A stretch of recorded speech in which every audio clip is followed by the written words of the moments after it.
নমস্কার, আপনারা দেখছেন ওঙ্কার বাংলা, সঙ্গে রয়েছে দেবাঞ্জলি। নজর রাখবো এই মুহূর্তের বিশেষ কিছু খবরের দিকে। রাজ্যপাল সিভি আনন্দ বোসের পদত্যাগ ঘিরে রাজ্য রাজনীতিতে তরজাতুঙ্গে। মুখ্যমন্ত্রী মমতা বন্দ্যোপাধ্যায়ও এই পদত্যাগে বিস্ময় প্রকাশ করেছেন।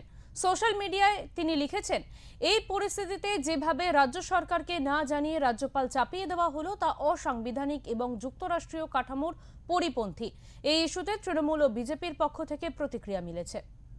বৃহস্পতিবার সন্ধ্যায় আসে রাজ্যপাল সিভি আনন্দ বোসের পদত্যাগের খবর। বৃহস্পতিবার বিকালে দিল্লিতে গিয়ে রাষ্ট্রপতির সঙ্গে সাক্ষাৎ করেন তিনি।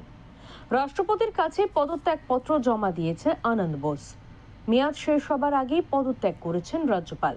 তবে কী কারণে এই হঠকারী সিদ্ধান্ত, তা নিয়ে কোনো প্রতিক্রিয়া দেননি প্রাক্তন রাজ্যপাল সিভি আনন্দ বোস।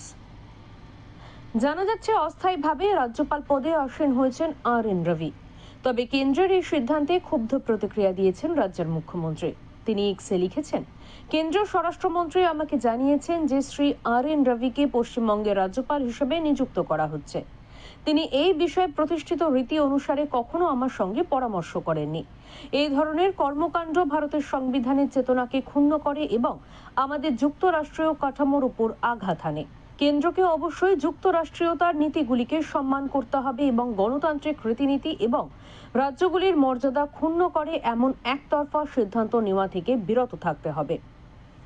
RN রবি অর্থাৎ রবীন্দ্র নারায়ণ রবি হলেন একজন ভারতীয় রাজনীতিবিদ এবং প্রাক্তন IPS আধিকারিক। 2021 সালে তামিলনাড়ুর 15তম রাজ্যপালের দায়িত্ব গ্রহণ করেন তিনি।